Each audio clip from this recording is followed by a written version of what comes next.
시편 89편 1절부터 18절까지 말씀 제가 봉독해 드리도록 하겠습니다. 내가 여호와의 인자하심을 영원히 노래하며 주의 성실하심을 내 입으로 대대에 알게 하리이다.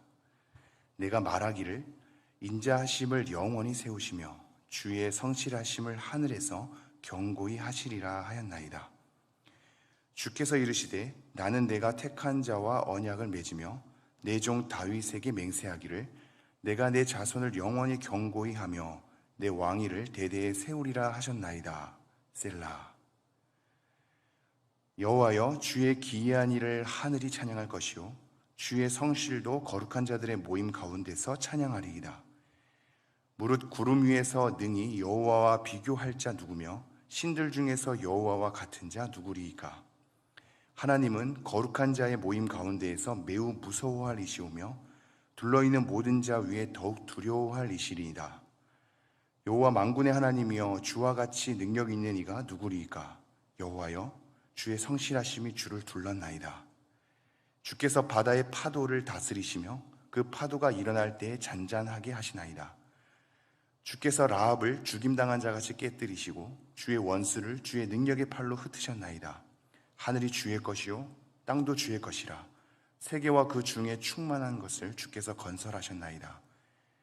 남북을 주께서 창조하셨으니 다볼과 헤르몬이 주의 이름으로 말미암아 즐거워하나이다. 주의 팔에 능력이 있사오며 주의 손은 강하고 주의 오른손은 높이 들리우셨나이다. 의와 공의가 주의 보좌의 기초라. 인자함과 진실함이 주 앞에 있나이다. 즐겁게 소리칠 줄 아는 백성은 복이 있나니 여호와여, 그들이 주의 얼굴빛 안에서 다니리로다. 그들은 종일 주의 이름 때문에 기뻐하며 주의 공의로 말미암아 높아지오니 주는 그들의 힘의 영광이심이라. 우리의 뿔이 주의 은총으로 높아지오리니 우리의 방패는 여호와께 속하였고 우리의 왕은 이스라엘의 거룩한 이에게 속하였기 때문이니이다. 아멘. 시편은 굉장히 인간적이고 깊습니다. 인간적이고 깊다는 얘기는 우리의 내면을 다양하게 심층적으로 하나님께 올려드리게 합니다. 그래서 우리는 자동응답기가 아님을 알게 되지요. 자동응답기라 함은 버튼 누른다고 답이 나오는 게 아니란 말이죠. 우리는 답을 사실상 알고는 있습니다. 그러나 여러 복잡한 심정이 있고 우리의 현실 가운데 여러 다양한 경험을 하고 있기 때문에 자동응답기처럼 정답만 나오지 않죠. 과정을 겪는단 말입니다. 시편은 우리를 그러한 복잡한 내면의 과정을 밟게 합니다. 단순하게 감사하라, 하나님을 찬양하라, 우리의 복잡한 심정을 헤아리지 않고 정답만 외치게 하는 것이 아니라 우리의 복잡한 심정을 마주하게 합니다. 직면하게 하는 거죠. 그러한 우리의 모든 감정을 끌고서 하나님 앞에서 겪게 하며 하나님 앞에서 표현하게 하며 그 심정을 헤아려 보게 하고 결국은 하나님을 주목하게 합니다. 이러한 과정이 있다는 것, 성경이 그걸 허용하고 있고 그로 하여금 우리의 복잡한 감정을 하나님께 다 호소할 수 있다는 것은 굉장한 은혜이며 할 말 없는 우리에게, 즉 여러 복잡한 심정 가운데 어찌 말해야 할지 모르는 우리에게 언어를 가져다 주고 있으며 운율을 가져다 주고 있습니다. 이게 생각보다 중요한 것은 성도님들도 이미 다 아시다시피 진짜 힘들면 성경 보기 싫거든요. 진짜 답답하고 어려우면 기도가 잘 안 나옵니다. 언어를 잃어버리는 것이고 답답한 심정 가운데 성경을 어찌 보면 찾아볼 여유조차 없을 때가 있습니다. 굉장히 힘들어서요. 그런 힘든 우리에게 언어를 입혀줍니다. 그게 시편이고 굉장히 캄캄한 우리의 마음속에 그래서 어떠한 것도 침범에 들어올 수 없는 단단함, 딱딱함, 그 가운데 운율을 입혀주거든요. 그래서 우리의 마음을 점차 부드럽게 만들죠. 그리고 그 단단함이 부드러움으로 바뀔 그 즈음에 우리에게 입혀준 언어로 하여금 하나님을 바라보게 합니다. 그래서 굉장히 인간적이고 굉장히 깊습니다. 오늘 시편도 그러한 심정들을 쫓아와야지 이 자리에 도달할 수 있을 것입니다. 특별히 88장 그리고 89장은 에스라인 에단, 이것이 89장이고요. 88장은 에스라인 헤만이라고 나와 있죠. 이것은 열왕기상 4장 31절에 보면 형제로 언급되어 있는 것으로 추정됩니다. 그래서 88장과 89장은 더불어서 읽는 것이 좋습니다. 그리고 특별히 88장과 89장은 맞쓰기리라고 되어 있지요. 이것은 교훈이거든요. 이 시편 자체가 교훈을 주고 있습니다. 즉 우리로 하여금 이렇게 하나님께 노래하라라는 어떠한 교훈을 주고 있다는 거죠. 근데 내용이 굉장히 시편 기자가 힘들어하는 내용입니다. 그렇다면 우리에게 어떤 교훈을 주냐면 우리가 하나님의 백성으로서 하나님을 믿고 살아간다는 것이 우리의 현실 가운데 굉장히 쉽지 않을 때가 있는데 하나님이 없는 것만 같고 도와주지 않는 것만 같고 우리의 현실은 힘들어서 그 힘든 가운데 신음조차 낼 수 없는 상황처럼 캄캄해지고 딱딱해지는 가운데 있는데 그때 이 시편을 떠올려라. 우리에게 어떻게 나아가야 할지를 가르쳐주고 있다라는 교훈의 의미가 담겨 있다고 보는 겁니다. 그리고 이런 교훈의 의미는 사실 우리가 지금 고통의 순간에 있지 않을 때 읽어가는 것이 중요합니다. 왜냐하면 아까도 말씀드렸다시피 고통의 순간을 마주하게 되면 성경을 펴서 읽는 것조차도 잘 안 되기 때문에 평소에 이러한 고통의 시들을, 탄식 시들을, 그리고 그 탄식을 통하여서 하나님께 나아가자는 이 문구들을 평소에 익혀야 고통의 순간에 직면했을 때 그걸 떠올릴 수 있습니다. 그러므로 평소에 고통의 순간에 고백을 마주하는 것은 보다 중요합니다. 우리가 그것을 평소에 익혀야 고통스러운 순간에 그것을 붙잡을 수 있기 때문입니다. 그런데 88장과 89장은 한 가지 차이점이 있습니다. 이 88장은 우선 나의 고통 위주로 표현이 되어 있고요. 89장은 백성의 고통으로 확장되어 있습니다. 그것이 커다란 차이 중에 하나고요. 고통의 자리를 표현하는 방식이 다릅니다. 이것을 잘 헤아렸으면 좋겠는데요. 고통을 하나님 앞에서 직면하여 풀어내는 방식이 88편과 89편은 다릅니다. 다양하게 풀어낼 수 있고 표현할 수 있다는 것은 굉장히 큰 의미를 가져다 주지요. 성경도 단순하게 우리로 하여금 이렇게 표현해라 라고 한 가지로 우리를 인도하지 않습니다. 특별히 시편이 그렇습니다. 다양하게 표현할 수 있거든요. 시편 88편은 어떻게 표현하냐면 하나님 저 괴롭습니다. 하나님 저 힘듭니다. 하나님 제 앞이 지금 캄캄합니다. 저의 삶은 죽음으로 가고 있습니다. 하나님 어쩌란 말입니까? 이렇게 표현합니다. 자기의 삶의 고통에 대해서 허심탄회하게 표현하게 합니다. 그런데 그 표현 속에 담겨져 있는 심정을 헤아려야 합니다. 그 차이점을 위해서 한번 언급한다면 88편 11절 12절을 제가 읽어드리죠. 주의 인자하심을 무덤에서 주의 성실하심을 멸망 중에서 선포할 수 있으리까? 흑암 중에서 주의 기적과 이짐의 땅에서 주의 공의를 알 수 있으리까? 이렇게 표현하죠. 하나님의 인자하심과 성실하심, 그것이 무덤 가운데 멸망 중에서 그것을 선포할 수 있겠습니까? 선포할 수 없습니다 라는 거죠. 12절에도 흑암 중에서 그리고 이짐의 땅에서 주의 기적과 공의를 알 수 있겠습니까? 없습니다 라고 하는 거거든요. 하나님 죽음을 맞이하면 이짐의 땅에 가면 흑암으로 뒤덮이면 하나님의 인자하심과 성실하심, 하나님의 기적과 행하심에 대해서 기억할 수 없습니다. 선포할 수 없습니다 라고 하는 겁니다. 근데 이것은 하나님을 지금 협박하는 것이 아니라 이 안에 가지고 있는 시편 기자의 심정은 그러니 하나님, 하나님의 인자하심과 성실하심을 선포하기 위해서 저를 건져주십시오라는 겁니다. 죽음의 자리에 가면 그것을 선포할 수 없으니 하나님, 제가 주의 인자하심과 성실하심을 선포할 수 있도록 죽음의 자리에서 저를 제발 건져내 주십시오. 이즘의 땅에서 저를 건져내 주십시오라는 겁니다. 다시 말하면 지금 시편 기자는 하나님의 인자하심과 성실하심을 선포하고 싶습니다.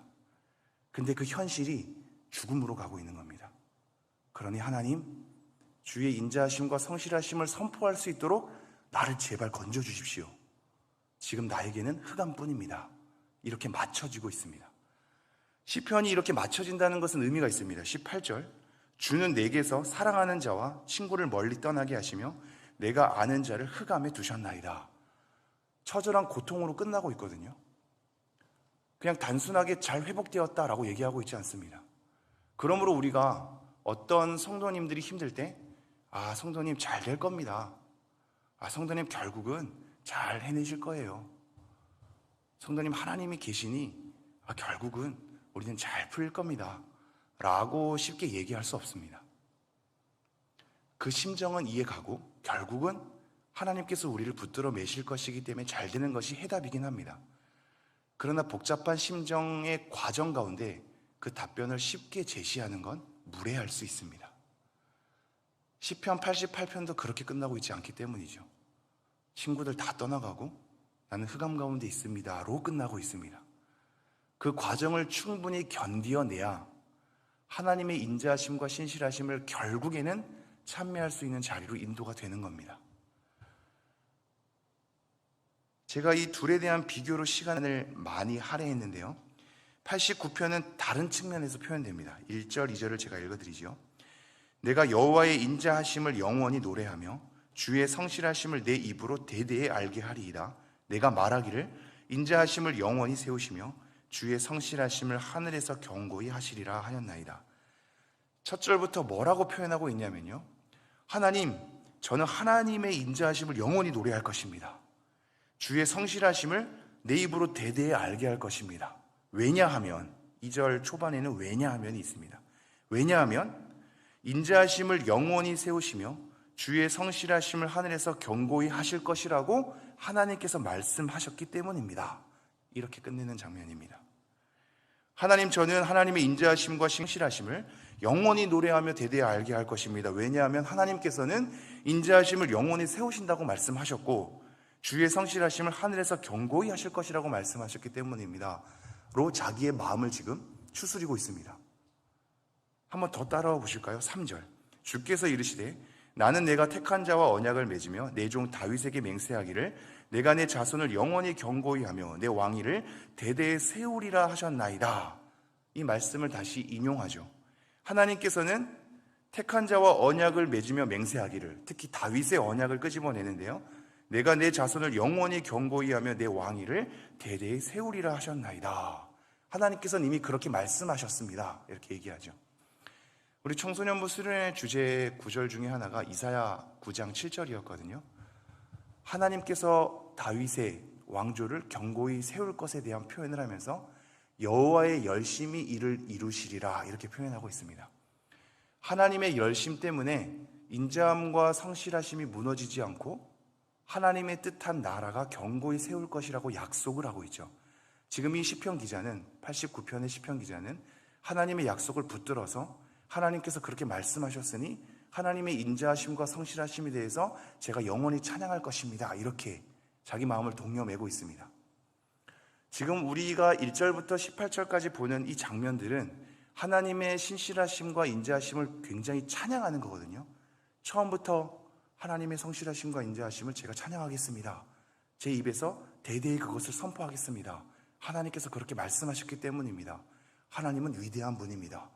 하나님은 모든 땅의 기초를 공의와 정의로 세우시는 분입니다. 하나님은 이 모든 바다를 지으신 분이십니다. 다스리시는 분이시고 그러기에 하늘에서도 하나님을 찬양하며 거룩한 자들의 모임 가운데 찬양받기에 합당한 분이십니다. 이렇게 고백을 하고 있습니다. 굉장히 신실한 고백, 굉장히 하나님을 높이는 고백이지요. 그런데 이 반전이 있습니다.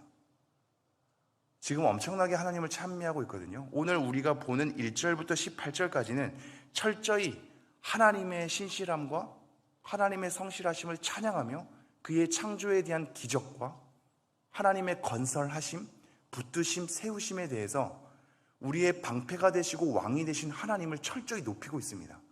그런데 이 높이는 이 기자의 현실의 위치가 중요합니다.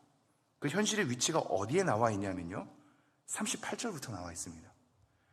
37절까지 줄곧 찬미한 다음에 38절에 자기의 현실을 노래하는데요, 뭐라고 얘기하냐면 38절, 그러나 주께서 주의 기름 부음 받은 자에게 노하사 물리치셔서 버리셨으며, 39절, 주의 종의 언약을 미워하사 그의 관을 땅에 던져 욕되게 하셨으며, 이렇게 얘기하고 있습니다. 다시 한번 돌아갈까요? 시편은 우리로 하여금 다양하게 우리의 복잡한 심정을 표현하게 합니다. 88편은 우리의 신세에 대해서 하나님께 고스란히 고백하게 하죠. 하나님, 왜 이렇게 나를 괴롭게 하셨습니까? 왜 저를 흑암 가운데 가두십니까? 계속적으로 흑암과 절망과 이짐의 땅에 저를 두신다면 저는 하나님의 성실하심과 인자하심을 찬미할 수 없습니다. 그러니 하나님, 저를 이 고통에서 건져내 주십시오. 이 괴로움의 땅에서 저를 건져내 주십시오. 지금 저에게는 친구도 다 떠나가고 흑암 가운데 있을 뿐입니다. 이렇게 얘기하고 있죠. 그러나 89편에는 어떠한 시작으로 가고 있냐면, 하나님, 제가 지금 고통 가운데 있는데 저는 하나님의 언약을 맺은 백성임에도 불구하고 버림받은 느낌으로 지금 있는데, 그래도 하나님, 저는 하나님의 인자하심과 성실하심을 찬미하겠습니다. 왜냐하면 하나님은 영원한 언약 가운데 하나님의 인자하심과 성실하심을 견고히 세울 것이라고 말씀하셨기 때문입니다. 그렇기 때문에 제 상황이 어떠하든 하나님에 대해서 지금 찬미하도록 하겠습니다. 제 입술을 열어서 하나님의 인자하심과 신실하심을 표현하도록 하겠습니다 라고 하는 겁니다. 이 시편 기자의 심정을 읽어주십시오. 우리가 첫 신앙생활을 하면 다양하게 감사하고 다양하게 기쁘죠. 하나님을 믿는 것, 구원의 감격으로 우리를 둘러싸고 있죠. 그러나 조금만 더 시간이 지나면 침묵하시는 하나님을 만나게 되고, 생각보다 하나님 안에서 잘 안 될 수 있음을 겸허히 받아들이게 되는 신앙의 걸음으로 걸어갑니다. 성경에서 이렇게 얘기하고 있지만 잘 안 될 수도 있구나. 하나님께서 이렇게 말씀하실 때가 있지만 말씀 안 하실 때도 있구나. 하나님께서 이렇게 기적을 베푸시지만 기적을 베풀지 않을 수도 있구나. 하나님께서 나를 이렇게 세밀하게 위로해 주시지만 하나님께서 내가 홀로 버틸 수 있게 내버려 두실 때도 있구나를 우리는 경험하게 됩니다. 그러한 경험 가운데 우리는 당황하게 되고 때로는 우리의 신앙이 영적으로 침체되기도 합니다. 그런데 그러한 가운데 우리가 더 이상 언어를 발휘하지 못하고 어떠한 리듬으로 우리의 마음을 유연하게 움직일지 모를 그 시점에 시편 88편, 89편은 한편에서는 우리의 고통의 내용을 하나님 앞에 토로하라고 얘기하기도 하고, 한편으로는 우리의 현실이 그러하지만 하나님께서 말씀하셨기에, 약속하셨기에 하나님의 인자하심과 성실하심을 내 입으로 대대에 선포하라고 촉구하고 있기도 합니다. 이 다양한 언어를 익히십시오. 다양한 표현을 익히시고 여러분이 힘겨움의 자리를 마주하게 될 때 다양한 표현으로 하나님 앞에 씨름했으면 좋겠습니다. 그 자리를 피하거나 외면하지 마시고 직면하지 않으려 다른 헛된 것으로 채우지 마시고 우리의 심정을 하나님 앞에 끌고 가, 하나님, 제가 이 자리에 계속 있다면 하나님의 인자하심과 성실하심을 선포할 수 없겠습니다. 제발 저를 이 자리에서 건져내 주십시오 라고 표현하거나, 하나님, 제가 힘들지만 하나님께서 약속하셨으니, 말씀하셨으니 오늘도 저는 제 힘겨움의 자리를 박차고 일어나서 하나님의 성실하심과 인자하심을 대대에 선포하겠습니다 라고 내 정신을 붙들어 매든지 그 다양한 표현으로 나아갔으면 좋겠습니다. 오늘 사실 헤아려볼 말씀들이 너무 많은데요, 나누고 싶은 말씀이 너무 많았지만 이 커다란 개념으로 가고 단 하나만 제가 더 읽어드리고 마치도록 하겠습니다. 14절 15절을 보죠. 14절 15절 제가 봉독해 드리겠습니다.